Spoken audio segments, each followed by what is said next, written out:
अस्सलामु अलैकुम वरहमतुल्लाहि वबरकातुहू। आज हम एक बहुत ही अजीम रूहानी शख्सियत हज़रत पीर ज़ुल्फ़िकार अहमद नक्शबंदी रहमतुल्लाह अलैहि के इंतकाल पर बात करने के लिए जमा हुए हैं। बिस्मिल्लाहिर्रहमानिर्रहीम। अल्लाह ताला ने कुरान में फरमाया है कि हर नफ्स को मौत का जायका चखना है। तो आइए इसी आयत को सामने रखते हुए इस खबर को और इसके गहरे मानी को समझने की कोशिश करते हैं। आज वाकई एक बहुत बड़ी हस्ती, एक अजीम शख्सियत इस दुनिया से रुखसत हो गई हैं। ये बयान उन्हीं की याद में है और इस बहुत बड़े नुकसान पर उनके चाहने वालों से ताज़ियत का इजहार है।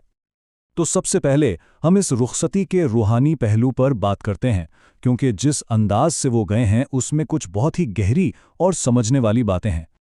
देखिए, अल्लाह ताला ये भी फरमा सकते थे कि कुल्लो नफ्सिन तमूत, यानी हर नफ्स मर जाएगा, लेकिन फरमाया ज़ाइक़तुल मौत, यानी मौत का जायका चखना है। इसका मतलब है कि मौत का एक जायका है।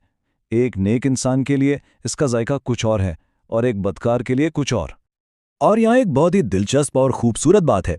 हज़रत पीर साहब की वफ़ात 22 जुमादे सानी को हुई। ये उनकी कितनी बड़ी खुशकिस्मती है कि यही वो तारीख है जिस दिन खलीफा अव्वल हज़रत अबू बकर सिद्दीक रज़ी अल्लाह अन्हा का भी विसाल हुआ था।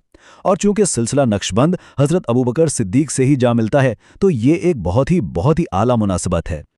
इस रूहानी ताल्लुक़ को समझने के बाद अब ज़रा उनकी ज़िंदगी पर नज़र डालते हैं, उनकी शख्सियत और उनके अजीम मकसद पर कि उन्होंने अपनी पूरी ज़िंदगी कैसे गुजारी। हज़रत जी की पूरी ज़िंदगी का अगर निचोड़ निकाला जाए तो वो बस एक ही था, अल्लाह के बंदों को अल्लाह से जोड़ना। बस यही उनका मकसद था और इसी के लिए वो जीते रहे। वो खुद तो हिदायत याफ्ता थे ही, लेकिन लाखों इंसानों की हिदायत का जरिया भी बने। सोचें, उन्होंने एक बिल्कुल वीरान जंगल जैसी जगह पर अपना डेरा लगाया और अपनी मेहनत से उसे दीन के एक खूबसूरत गुलशन में बदल दिया। बयान करने वाले बताते हैं कि उनका हज़रत से बहुत पुराना और गहरा ताल्लुक़ था।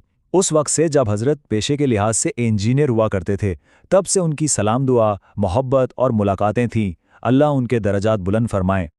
उनकी ज़िंदगी और खिदमात को जानने के बाद अब इस बात पर आते हैं कि उनके जाने से जो खला पैदा हुआ है वो कितना बड़ा है।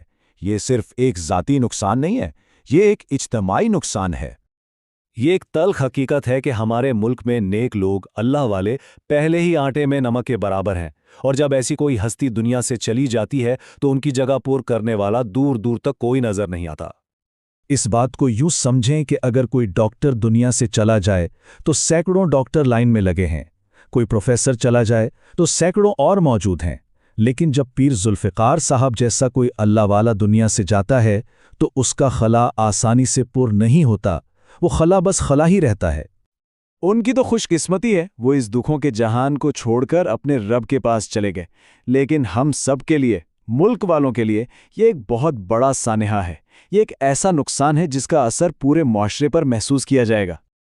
तो इस बहुत बड़े नुकसान को मानते हुए अब सवाल ये पैदा होता है कि आगे क्या करना है, उनकी इस अजीम विरासत को कैसे जिंदा रखना है और आगे बढ़ाना है।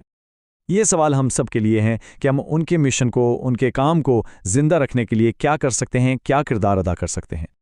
तो गुजारिश ये है कि जो लोग जनाजे में पहुंच सकते हैं वो ज़रूर पहुंचें, और जो किसी वजह से नहीं पहुंच सकते वो जहां भी हैं हज़रत के लिए दुआ करें, उनकी मग़फ़िरत के लिए नफिल पढ़ें, कुरान ख़ानी करें, और ख़ास तौर पर ये दुआ करें कि अल्लाह उनके बेटों को, उनके साहबजादों को ये भारी बोझ उठाने की तौफ़ीक़ अता फ़रमाए। आखिर में हम सब मिलकर दुआ करते हैं कि अल्लाह ताला हज़रत के बच्चों को अपने वालिद जैसी रूहानी निस्बत अता फ़रमाए और उनके इस मुबारक सिलसिले को, इस खानका, मस्जिद और मदरसे को पहले से भी ज़्यादा दुगनी चौगनी तरक्की नसीब फ़रमाए। अल्लाह हज़रत के दरजात बुलंद फ़रमाए। अस्सलामु अलैकुम वरहमतुल्लाहि वबरकातुहू।